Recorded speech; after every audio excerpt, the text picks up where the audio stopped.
बिस्मिल्लाहिर्रहमानिर्रहीम। अस्सलाम वालेकुम। मैं हूं शकील खान और आप देख रहे हैं प्रोग्राम आपके मुताबिक। मेरे साथ दो सीनियर साफ़ी मौजूद हैं। आए इनसे गुफ्तगू करते हैं, रियाज़ आरिफ और आशिम शाह। आइए आज के हालात वाक़यात के मुताबिक इनसे बात करते हैं। अस्सलाम वालेकुम। जी वालेकुम अस्सलाम। कैसे हैं आप? ठीक हैं? वो पहले तो आपका बहुत बहुत शुक्रिया, आपने अपना कीमती टाइम निकाल के आप हमारे पास शरीक हुए। आपका कीमती टाइम है, आपने हमें मौका दिया, हम आपके साथ बैठे गपशप करें और दुनिया के हालात वाक़यात के बारे में कुछ खुद भी जांचें और दूसरों को भी सुनाएं। सही, बिल्कुल।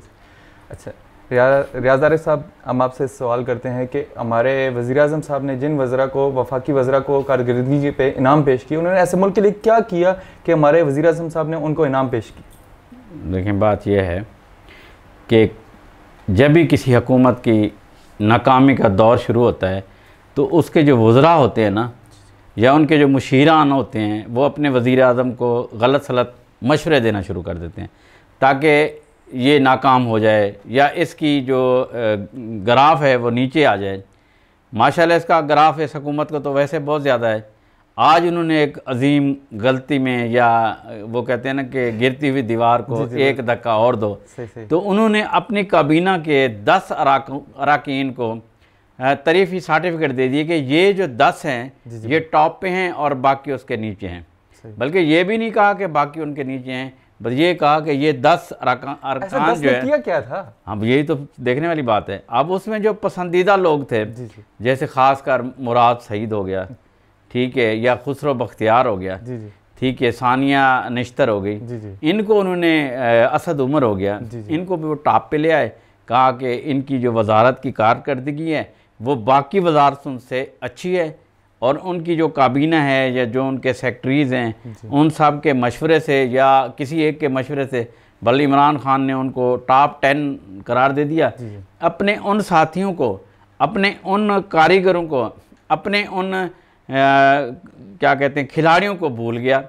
शाह महमूद कुरैशी की कारकर्दगी, शाह महमूद कुरैशी का इसकी हुकूमत बनाने में किरदार, जहांगीर तरीन का किरदार सबसे आगे है। जी बिल्कुल, ठीक है। अगर वो इसका साथ ना देते तो कभी इमरान खान की हुकूमत नहीं बन कर सकती। जी बिल्कुल सही बात। ठीक है। इसके साथ अली जैदी जो है कराची से जो इतनी खेप लेके गया, उसका नाम नहीं है। अब से अली मोहम्मद ख़ान जो हमारे वफाकी वज़ीर हैं, बड़े पढ़े लिखे, बड़े महज़्ज़ब और बड़ी शाइस्ता गुफ्तगू करते हैं, उनका कहीं नाम नहीं है।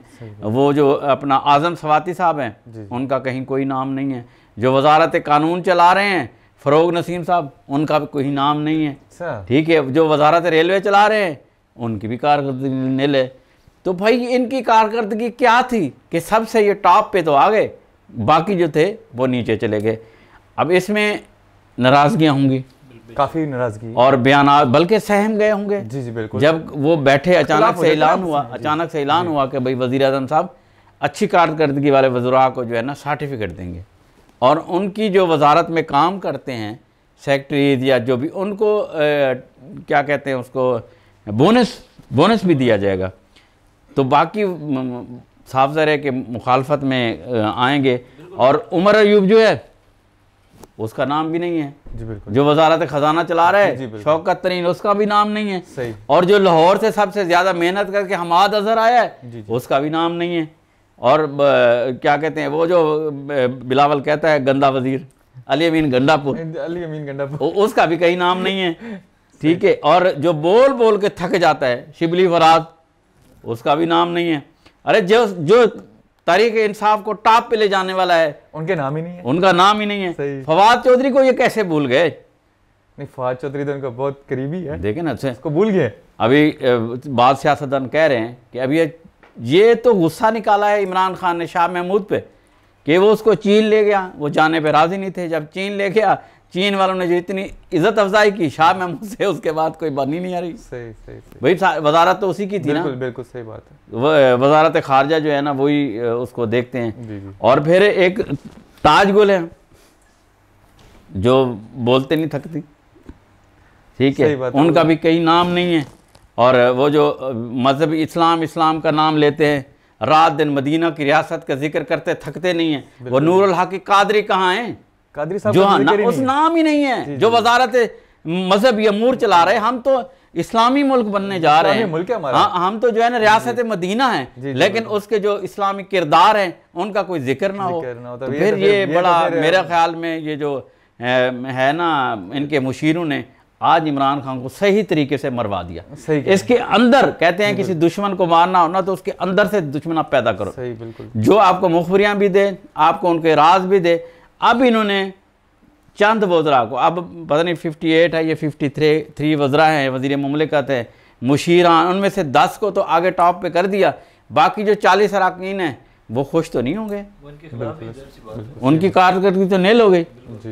तो ये इमरान खान से किसी ने, मुझे लगता है कि आखिरी जो था ना गुस्सा वो जो है ना उनके निकलवा दिया, और वो मुराद सईद को इनाम दे के या सर्टिफिकेट दे के बहुत खुश हैं।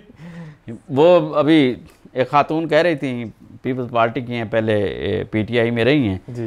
वो क्या नाम है, नसीम, पीपल्स पार्टी की जो उसमें थी, नहीं वो नसीम, ये नाम मुझे याद नहीं आ रहा। तो वो कह रही थी कि ये जो है ना इमरान खान को इन्होंने मरवाया है, और ये सबसे ज़्यादा इनाम असद, क्या नाम है उसका, मुराद सईद को इसलिए दिया है कि ये असम्बली में बहुत ज़्यादा बोलता है, काम तो कुछ नहीं, लेकिन बोलने की वजह से, तो अगर बोलने की वजह से तो शिबली फराज को पहले देते। फिर सबसे बड़ी बात, KPK में तहरीक इंसाफ का जो था बोलबाला था, वो वहाँ से डैमेज होना शुरू हुई, अपने घर से डैमेज होना शुरू हुई। अब परवेज़ खटक का भी नाम नहीं है। देखिए परवेज़ खटक काफ़ी, जो वहाँ पे 5 साल वज़ीर आला रहा, उसकी मेहनत की वजह से ये दोबारा वहाँ से जीते। अब उसकी कारकर्दगी भी नेल हो गई। तो जनाब खान साहब, आपके खान की कारकर्दगी जो है ना वो मेरे ख्याल में रिवर्स गियर लग चुका है, अब वो घर से ही शुरू हो गया है। तो इसके बारे में तो हम इतने कहेंगे, लेकिन ये है पूरी पाकिस्तानी अवाम, पूरी कौम परेशान है, काफ़ी परेशान, और जो मुखालिफ सियासतदान हैं वो इस बात पे आज बहुत खुश हैं। बल्कि आज तो मुल्तान में बिलावल भुट्टो ने ललकार दी है और कहा है कि वो शाह महमूद कुरैशी का नाम तो अब कागज़ों से भी गया, इसको कागज़ की संती पर्ची दे देते, वो भी नहीं रही। सही सही। तो जनाब ये कारकर्दगी, और ये 10 जो थे अहम वज़रा जिनकी कारकर्दगी टॉप थी, उनको इन्होंने इनाम सर्टिफिकेट दिए हैं, और उनकी वजारत को या उनके जो महकमे काम करते हैं उनको बोनस भी दिया है। अब आगे चलते हैं, अब आप देखें जो क्या करते हैं। बिल्कुल, ये काम तो आपने अब करवा दिया इमरान खान से, अब अल्लाह मालिक के आगे देखें क्या होता है। सही से।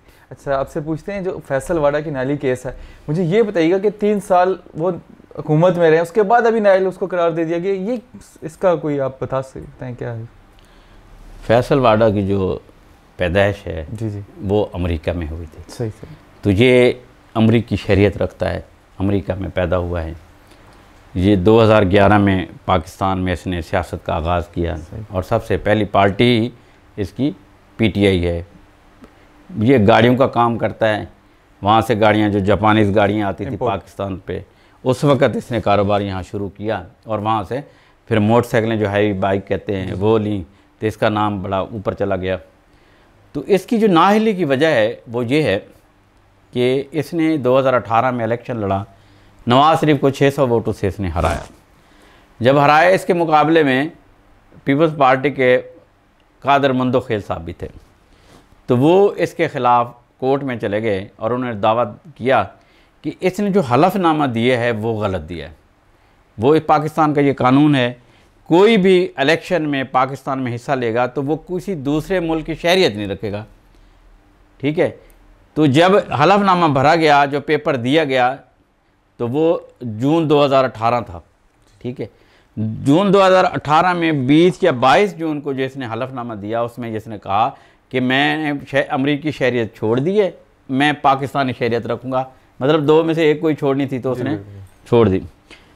और इसने क्या किया, ऐसे बेवकूफ़ी हो गई या गलती हो गई, जैसे इमरान खान के बारे में बात कर रहे थे कि वो मुशीरान जो है ना वो गलतियाँ कराते हैं। तो इन्होंने पहले फार्म फिल कर दिया, ठीक है, इलेक्शन में उसमें जो नामजदगी इलेक्शन कमीशन में, उसके 5 दिन बाद इन्होंने दरख्वास्त दी, 5 दिन 3 दिन बाद अमरीकी कौंसलेट में कि मैं पाकिस्तानी शहरियत रखना चाहता हूँ और अमरीकी छोड़ना चाहता हूँ। 25 जून को उन्होंने उसको सर्टिफिकेट दे दिया कि पाकिस्तानी इसकी दरख्वास्त के मुताबिक अब यह हमारा शहरी नहीं रहा, सही, ठीक है, सारा निज़ाम कंप्यूटराइज है, तो वो जो यहाँ से वजारत है तो ले लिया। जब ये केस चला, कौमी असम्बली का ये मेंबर था, मतलब जीत गया, वज़ीर बन गया, तो उस वक्त मंदो खोयल साहब ने जब केस ये हाई कोर्ट में किया, इसको पता चल गया कि अब मैं जो है ना नाअहल होने वाला हूँ। फिर मुशीरों ने मरवा दिया इमरान खान को। उन्होंने क्या कहा, ये कौमी असम्बली की वजह, इसको छोड़ो, कौमी असम्बली से इसको सेनेटर बना दिया गया।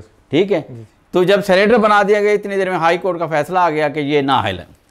इसने जाके फिर आगे सुप्रीम कोर्ट में अपील कर दी, इलेक्शन कमीशन में कर दी। उसमें अब वो बात वही रही, सिर्फ 3 दिन के फ़र्क की वजह से, क्योंकि ये पहले हलफनामा दिया इसने, लिख के दिया, जो वो होता है अल्फिया बयान, वो दिया। 3 दिन बाद शहरियत छोड़ी। वो जो 3 दिन थे ना या 5 दिन थे, वो इस पर इतने भारी पड़े कि वो बेचारा ना वजारत पे रहा, ना कौमी असम्बली की मेंबरशिप से रहा, सेनेट पे जो था वो भी ख़त्म हो गया। मतलब 2022 इसके लिए भारी रहा नहीं, वो जब से ये क्राइसिस में तो था, इसको पता था। देखें, गलती 1 मिनट की हो या 1 दिन की हो, गलती तो गलती है, और जो रिटर्न में आ जाए, कंप्यूटर में आ जाए, उसको कोई नहीं बदल सकता। डेट एंड टाइम वो ख़त्म नहीं हो सकता, वही इसको खा गई। अब ये उन्होंने कहा है इलेक्शन कमीशन ने कि जितनी मराहत या जितनी तनख्वाहें या जितनी वो ले चुके हो वो सब तुम वापस करोगे, और अरबों में बढ़ेंगी भाई, करोड़ों से ऊपर होगा। देखिए, वजीर भी है, उसको गाड़ियाँ हैं, उसकी पेट्रोलिंग है, वो सब कैसे, मुझे लगता है ये फिर अपील में जाएगा। और ये जो हमारी क्या कहते हैं जजेस हैं या कोर्ट्स हैं, ये फिर इसको दे देंगी। इतनी देर में नया इलेक्शन आ जाएगा, नए इलेक्शन के साथ फिर ये दोबारा आ जाएगा। लेकिन ये है कि ऐसी गलती ना सिर्फ ये, बल्कि कोई पाकिस्तानी सियासतदान नहीं करेगा कि ये अब बख्शने वाली चीज़ नहीं रही। जी बिल्कुल, ये बात तो ये फैसल वाला साहब का तो ये मसला हुआ है। फैसल वाला साहब के साथ ज्यादती हुई है। वैसे नहीं, ज्यादती नहीं हुई, बात सच है। देखें, इतनी देर मंदो खेल लगा रहा उसको, पीपल्स पार्टी ने उसके पीछे लगने से उसको इनाम दिया, उसको टिकट दी, वो कौमी असम्बली का मेंबर बना, वो जीत भी गया। इसको उसने नहीं छोड़ा, इसको हरा के इसकी असम्बली रुकनियत ख़त्म करके तब दम लिया। जी जनाब, चलें आपसे अगला सवाल करते हैं। पाकिस्तान सियासत और एतमाद और सियासी माहौल के बारे में आपसे पूछते हैं। जी बिल्कुल। शाह साहब, माहौल तो ख़राब है। बिल्कुल, माहौल इस टाइम पाकिस्तान का जो बिल्कुल सियासत का चल रहा है, चाहे ख़राब ही चल रहा है। बिल्कुल, हर तरफ देखे ना गेमा गेमी लगी हुई है, जो कि अब मेरे ख्याल से कि आने वाले इलेक्शन नज़दीक ही है। 2023 जो है ना बिल्कुल नज़दीक आ इलेक्शन का साल है, तो इंशाल्लाह ये जो साल है, ये आखिरी साल, इसमें इनकी गेमा गेमी लगी रहेगी। एक दूसरे की टक्कर, एक दूसरे की टसलबाजी में ये एक काफ़ी सारे इसमें मामलात पैदा भी होंगे। जी बिल्कुल, काफ़ी सारी सीटें गिरने को। अब देखें, जो अपोजिशन है वो मुत्तहिद हो रही है, मुत्तहिद होने पे जा रही है। अब 23 मार्च को नून लीग और मौलाना फजलुर रहमान साहब वाले लॉन्ग मार्च का ऐलान किया था। पीपल्स पार्टी ने उनसे 1 महीना पहले 27 फरवरी को मार्च का ऐलान कर दिया। और मैं अपनी तारीख़ में, अपनी उम्र में पहली दफ़ा देख रहा हूँ कि पीपल्स पार्टी गाँव में, कौंसलशिप पे, शहरों में लोगों को मोटिवेट कर रही है जलसे इसके लिए, एहतजाज के लिए। और ये पहली दफ़ा ऐसा होने जा रहा है। अब ये अल्लाह बेहतर जानता है या आने वाला वक्त बताएगा एहतजाज की तरफ स्ट्रॉन्ग होता है या नहीं होता। लेकिन जो मैं मीडिया देखता हूँ, जो ग्रुप्स मुझ में मेरे साथ हैं, जो या अखबारात में पढ़ता हूँ, तो पीपल्स पार्टी फुल तैयारियों में आगे बढ़ने को जा रही है। और जरदारी साहब ने अभी जो मुलाकातें की हैं, लाहौर में जाके परवेज़ इलाही साहब को मिले और चौधरी शुजात हुसैन को जाके मिले, ठीक है। फिर क्या कहते हैं उसको, शहबाज शरीफ ने दोनों बाप बेटा को खाने पे मदऊ किया। मोहतरमा मरियम नवाज़ साहिबा और क्या नाम है शहबाज शरीफ, उसके बेटे का शहबाज का, हमजा शहबाज वहाँ पे था। हमजा शहबाज भी लाहौर का हीरो है। जितनी उसने मेहनत की है और जहाँ पे जितनी उसने वर्क किए हैं वो सबसे ज़्यादा है। ये बताऊँ, बल्कि जब मैं याद दिलाऊँ, पिछली दफ़ा इलेक्शन हो रहा था तो नवाज शरीफ तकरीर कर रहा था, तो एक ग्रुप उठा और उसने कहा हमजा हमजा, आवाज़ आई, तो फिर सब ने हमजा हमजा के नारे लगाए। तो फिर उसने कहा हाँ मुझे पता है, हमजा भी है भाई। मुझे ये और कैद काटने वाला भी इस पूरे खानदान में वो सबसे ज़्यादा। ये बताइएगा कि अभी अगली हुकूमत आपको किसकी? मैं थोड़ी सी और बताऊँ। जी। आज इस सारी गहमा गहमी में एक काम और हुआ है कि जहांगीर तरीन ने अपने ग्रुप को कॉल दी मॉडल टाउन में, वो वहाँ पे बैठे, उन्होंने कहा है कि भाई अब सियासी लाएअमल क्या है, क्योंकि जो उन्होंने दरख्त लगाया था फल तो वो नहीं खा सके, कांटे उन्होंने ज़रूर लिए, ठीक है। तो कि भाई अब ये एहतजाज आ रहा है, फिर अदम एतमाद पे जोर दे दिया गया है। बल्कि आज तो एहसन इकबाल ने यह कहा है कि 5 वफाकी वज़रा हमारे साथ हैं, वो ये सिर्फ कह रहे हैं कि हमें टिकट दो, टिकट का हमारे साथ वादा करो, हम वजारत अभी छोड़ते हैं। सही, भले ही सियासी बयान भी हो सकता है और ये सच भी हो सकता है। हालात जो है ना अभी बहुत टफ जा रहे हैं और इमरान खान की जो हुकूमत है वो अभी बड़े तहम्मुल से चल रही है। अपने 5 साल पूरे करेंगी या नहीं करेगी? देखें जो माहौल बन रहा है इससे तो लगता है कि नहीं करेगी। 3 साल 3.5 साल जो कारकर्दगी है हुकूमत की वो बिल्कुल नील है। बाकी सियासत की जो खेल है, जो उसकी बसात है, वो ऊपर से शुरू होती है और ऊपर ही ख़त्म होती हैं। तो अभी तक तो ये चल रहा है। आसिफ जरदारी साहब बीमार हो गए, मुलाकातें कर रहे थे, सियासतदानों को मिल रहे थे। एक इसमें हमारा एक और इजाफा हुआ, जब ये गहमा गहमी बढ़ी तो हमारे जो MQM के मेंबरान थे, इनको पता नहीं किसी ने बुलाया नहीं बुलाया, ये वहाँ पे लाहौर मुलाकात करने पे चले गए, काफ लीग वालों से चले गए।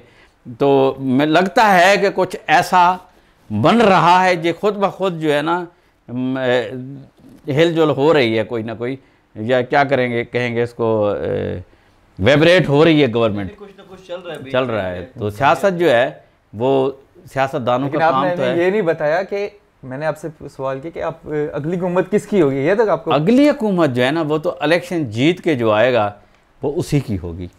अब देखने की जो बातें हैं, जो हमारे इस्टेब्लिशमेंट है वो जिसको चाहती है हुकूमत उसी की होती है। लेकिन जो अभी जो सुनहरी बन रहा है, मुझे तो ये लग रहा है कि पंजाब में नून लीग को शिकस्त देने वाला अभी तक नहीं आया। बिल्कुल नहीं, ठीक है ना। पंजाब में वो विनर है, सिंध में पीपल्स पार्टी को शिकस्त देने वाला कोई नहीं आया। सही बात है। ये लड़ाई होगी बलोचिस्तान में या लड़ाई होगी KPK में, ठीक है। ये 2 सूबों में से ये विनर है। ना पीपल्स पार्टी नून लीग को पंजाब में हरा सकती है, ना नून लीग पीपल्स पार्टी को सिंध में हरा सकती है। अब बलोचिस्तान चले जाएं, बलोचिस्तान में जो साबिक वज़ीर आला था ज़ारी साहब, वो भी PP में आ गए हैं। जो वहाँ का वफाकी वज़ीर था या वहाँ का जो कोर कमांडर था नासिर जंजुआ साहब, वो भी पाकिस्तान पीपल्स पार्टी में आ गए हैं। बल्कि अभी नसीराबाद में एक बहुत बड़ा जलसा हुआ है जिसमें मीर चंगेज़ खान जमाली भी पीपल्स पार्टी में शामिल हुआ है और काफ़ी सारी हिमायत वहाँ से मिल रही है।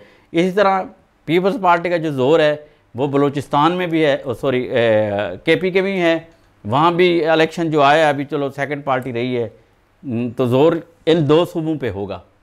सही, ठीक है ना। तो इन 2 सूबों के ज़ोर से ये कहना कबल अज़ वक्त होगा कि हुकूमत होगी किसकी, लेकिन ये तय है कि इमरान खान की नहीं होगी। इमरान खान नहीं आने वाला। अब इन दोनों में से इधर से तो अलल ऐलान है जो वज़ीर आज़म बनेगा तो वो बिलावल बनेगा, और वहाँ से शहबाज शरीफ या मोहतरमा मरियम नवाज साहबा की तरफ से कोई एक बनेगा। मेरे ख्याल में, ज़ाती ख्याल हो सकता है, तो मरियम नवाज की पोजीशन स्ट्रांग है, इसलिए कि वो यंग है। शहबाज शरीफ साहब बीमार रहते थे, पहले भी शहबाज शरीफ ने वज़ीर आज़म बनने से इनकार किया था। उसको कई दफ़ा इस बात की पेशकश हुई है, लेकिन उन्होंने अपने बड़े भाई के आगे नहीं, सर भी नहीं उठाया। तो इस सवाल का जवाब तो आने वाला वक्त ही देगा कि कौन पाकिस्तान की वज़ारत उज़्मा का उम्मीदवार होता है या कौन वज़ीर आज़म बनता है। लेकिन एक बात जो बड़ी सुनहरी और बड़ी प्यारी है, वो शहबाज शरीफ ने कहा है कि मेरी ख्वाहिश होगी कि हमारा आने वाला सदर जो है ना वो आसिफ अली जरदारी। ज़बरदस्त, बहुत।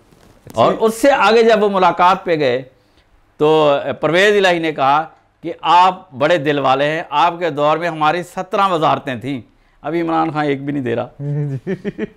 तो अभी देखें, बहरहाल सियासत का रुख है, कहीं भी मुड़ सकता है, कहीं भी वज़रा जा सकते हैं या कोई पार्टियां टूट सकती हैं। तो ये अभी जो ये महीना है या ये 20 दिन या 1 महीना समझें, ये बहुत मुश्किल और सियासत के लिए बहुत अहम है। सही जी, चलते हैं आशिम शाह साहब के पास, उससे सवाल करते हैं। शुक्र है आप शाह साहब के पास तो गए, मुझे तो बिल्कुल, क्यों नहीं। कराची में जो पानी की सूरत हाल और ये माफिया जो बैठी है, इसके बारे में आप क्या राय? बिस्मिल्लाहिर्रहमानिर्रहीम। देखिए ये कोई नई बात नहीं है, इसको तकरीबन मुझे कराची में सिंध में आए हुए कोई तकरीबन 20 साल हो चुके हैं।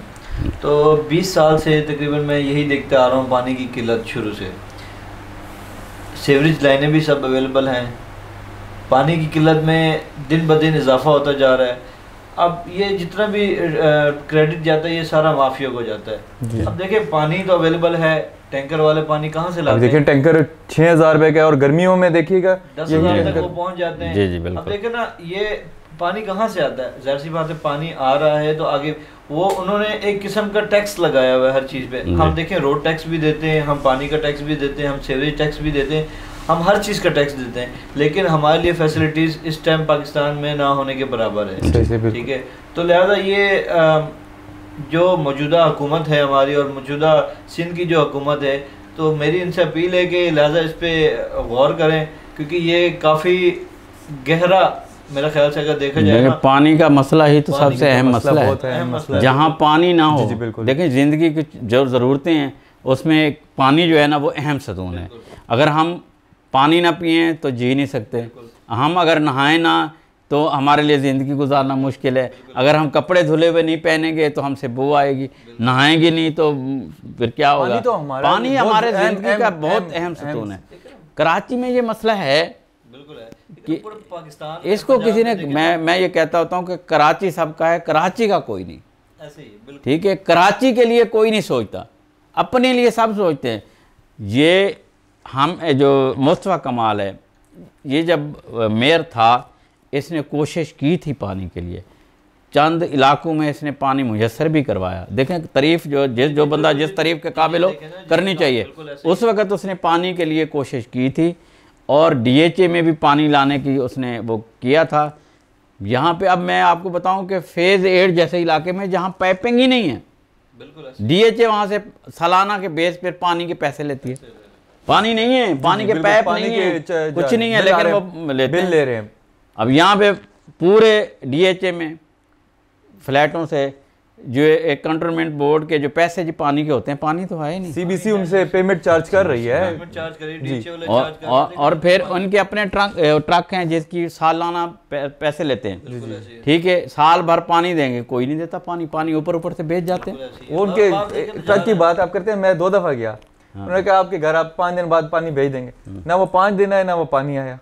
बस पानी का मसला तो DHA में तो बहुत ज़्यादा है। गुलशन के कुछ इलाके ऐसे हैं जहाँ पे पानी है, वरना पूरे इलाका कराची जो है ना वो पानी की बूंद बूंद को तरस रहा है। और ये जो माफिया है ये टैंक वाले हड़ताल कर देते हैं, 5,000 का टैंकर जो है वो 12,000 पे चला जाता है। अभी इस टाइम 6,000, सर्दियों का मौसम है, 6,000 का टैंकर। अभी जैसे गर्मी बढ़ेगी तो आप ये यूमाबाद के मकाम पे जाएं, वहाँ पे यूं लाइनें लगी होती है, किधर पानी नाम नहीं। 10,000 लेंगे, 15,000 लेंगे, रात को चले जाओ तो कहेंगे 20,000 का है, बंदा ही नहीं खत्म पानी होगा, कहते पानी नहीं है, लेके आना फिर कहेंगे पानी का पीछे जो है ना आ नहीं रही, सप्लाई बंद है। तो क्या करे, मजबूर आदमी जो है ना कुछ करता है। जी बिल्कुल। हाशिम साहब आपसे एक सवाल और करते हैं, इंडिया का जो आजकल मीडिया, सोशल मीडिया पे एक आया हुआ है अजाब के बारे में, मुस्लिम का लड़की है उसके अजाब के बारे में, तो उसके बारे में आप क्या कहेंगे? देखिए हमारी मुस्लिम कंट्री है, ये मतलब अजाब कोई मतलब वो नहीं है कि अजाब ना पहना जाए, इसके बारे में इंडिया ने बहुत बड़ा इशू बनाया हुआ है। वो अब इसके बारे में क्या कहते हैं? मैं कोई पिछले 3-4 दिन से मीडिया पे, सोशल मीडिया पे, हर जगह पे ये ट्रेंड चला हुआ था। मैं देख रहा था कि एक अपनी मुसलमान लड़की हिजाब में कॉलेज जाती है फॉर्म सबमिट करवाने स्टडी के लिए। तो देखिए ये इस टाइम मौजूदा हुकूमत जो है इंडिया में मोदी साहब की है, ठीक है, उसके होते हुए मुसलमानों पे जुल्म सितम ढाए जा रहे हैं। मैं जब से देख रहा हूँ, आया वो कश्मीर के हवाले से हो, कश्मीर में मुसलमानों के हवाले से हो, आया वो मसाजिद के हवाले से हो, आया वो स्कूल कॉलेजेस के हवाले से हो, आया वो कुर्बानी के हवाले से हो, XYZ कोई भी हो, तो देखें ये मुसलमानों पे हर टाइम हर वक्त जो है ना ये जुल्म सितम किए जाते हैं। तो काफ़ी दफ़ा इनको अपील्स भी किए, काफ़ी दफ़ा इनको मतलब आगाह भी किया गया है कि मुसलमान देखें, मुसलमान सबके लिए भाई हैं। अब पाकिस्तान में देखें काफ़ी सारे हिंदू बरदरास हैं हम भी तो उनसे प्यार करते हैं, हम उनसे प्यार करते हैं, साथ रहते हैं, उठते बैठते हैं, ठीक है। हमने कभी किसी चीज़ का एतराफ़ नहीं किया, कभी कुछ नहीं किया। लिहाजा हिंदू बरादरी को ये चाहिए, देखिए अब वो एक लड़की जिसका नाम मुस्कान खान है मेरे ख्याल से, वो कॉलेज की तरफ जाती हैं, ठीक है, बाइक पार्क करती हैं, बाइक से उतर के वो कॉलेज की तरफ, ऑफिस की तरफ रवाना होने लगती हैं, तो बीच में आरएसएस के मेरे ख्याल से कोई गुंडे वगैरह हैं, वो उसको हैरेसमेंट करने की कोशिश करते हैं, ऑफिस जाने से रोकते हैं। वो ये कहते हैं मुहतरमा आप अगर अपना स्कार्फ उबाया उतारेंगी तो ही आगे जाने देंगे। तो लिहाजा उसने अल्लाह अकबर के तकबीर के नारे लगाना शुरू कर दिए। उन्होंने जब आगे से हिंदू माशाल्लाह सुभान अल्लाह, उन्होंने पता नहीं हिंदी में उनको क्या है, उन्होंने पता नहीं उसके लड़की के खिलाफ जो है ना बयान देना स्टार्ट किए, जब तो लड़की ने आंखों में आंखें डाल के शेरनी की तरह माशाल्लाह आंखों में आंखें डाल के जो है ना अल्लाह अकबर का नारा लगाते वो ऑफिस की तरफ रवाना हो, ठीक है। उन्होंने फॉर्म सबमिट जुर्रत के साथ उसने ऐसा किया। यकीन माने कि मुसलमान जितने भी तमाम मुसलमान अपने मुसलमान ममालिक में उसको पजीराई मिली है, उसने इस लड़की की हिम्मत को खिराज तहसीम पेश किया है, ठीक है। और जब ये बात मीडिया पे नशर हुई है तब जाके इंडियन पुलिस ने इस पे एक्शन लिया है। और देखिए लेडी मुसलमान जितनी भी हैं सब हिजाब में घूमती हैं, आया वो बाज़ार में हो, आया वो स्कूल कॉलेजेस में हो, आया वो कहीं भी हो, ठीक है। तो मेरा ये ख्याल कि इन पे इनको किसी चीज़ का एतराज़ होना चाहिए। सही है, बिल्कुल। देखें बात यह है कि हिजाब पर्दे का नाम है और इस्लाम हमें पर्दे की जो है ना तलकीन करता है, और हमारे मज़हब में औरत को पर्दा वाजिब है कि वो अपना वो हिस्सा ढांप के रखे, माँ सवाए आँखों के। पहले तो वो टोपी वाले बुरके होते थे हमारे इस दौर में, फिर उसमें फैशनी बुरके आ गए, फिर उसमें नकाब आ गए। तो अब ये जो कर्नाटक है इंडिया का इलाका, वहाँ की इंतज़ामिया ने पाबंदी लगा दी कि कोई लड़की या कोई हॉस्पिटल में ऐसी कोई औरत दाखिल नहीं होगी जो हिजाब में होगी, जो कॉलेजेस बंद कर दिए उस अभी किए इस वाक़े के बाद। तो इस पे जो जब बच्चियां या वो ख़वातीन अपने ऑफिस या दफातर या हॉस्पिटल में जाती थी, तो ये जो इंडिया के वो कौन सी तंजीम है जो आरएसएस जो है, उन्होंने वो शोर करते थे और उनसे हिजाब उतारते थे, हिरासमेंट करते थे। तो ये देखें मज़हब में हमारे पाकिस्तान में या बाहर कहीं भी तमाम मज़ाहिब को ये हक़ हासिल है कि वो अपनी मजहबी रिवायत के मुताबिक ज़िंदगी गुजार सके, ठीक है। अब हम मुसलमानों को, हमारी मुसलमानी औरतों को अगर वो हिजाब अपनी मर्ज़ी से पहनती हैं, ठीक है, तो उनको इजाज़त होनी चाहिए थी। अगर ईसाइयों को एक मखसूस किस्म का मुफरल गले में डाल के फिरने की इजाज़त है, अगर हिंदुओं को एक ख़ास किस्म का उसको मुफरल कहें या उसको रुमाल कहें या उसको कोई कपड़ा कहें, अगर वो पहन के फिर सकते हैं, तो हमारी मुसलमान औरतें हिजाब क्यों नहीं पहनती? बिल्कुल, ठीक है। तो इसके लिए पूरी दुनिया में एहतजाज करने की और आवाज़ उठाने की ज़रूरत है। और हमारे वज़ीर ख़ारजा शाह महमूद कुरैशी ने इस बात पे बयान दिया है, भले हमारे जो मदीना के रियासत के वाली हैं उन्होंने तो बयान नहीं दिया, लेकिन वज़ारत ख़ारजा की तरफ से नोटिस लिया गया है। और इसी तरह हमारे इस्लामी ममालिक की तरफ से अगर इस बात पर नोटिस लिया जाए, अगर सारे मज़ाहिब सारी दुनिया अपने मज़ाहिब पर लेते हैं, तो हमारे मज़हब इस्लाम पे भी होना चाहिए। हमारी ख़वातीन को उनकी ज़िंदगी, उनके तौर तरीके और इस्लामी रिवायात के तहत गुजारने की इजाज़त होनी चाहिए। बिल्कुल जी जी। मैं अपने मेहमानों को शुक्रिया अदा करता हूँ कि उन्होंने अपना कीमती वक्त में से टाइम निकाल के हमारे पास आए और तशरीफ़ लेके आए, और मैं बहुत बहुत शुक्रिया अदा करता हूँ। इंशाल्लाह अगले प्रोग्राम में मिलते हैं। कल इंशाल्लाह मज़ीद मौज़ूआत पे हम गुफ्तगू करेंगे और कल के मौज़ूआत बड़े अहम होंगे। जी जी, शुक्रिया, मुझे लग रहा है। शुक्रिया, चलो, थैंक यू सर।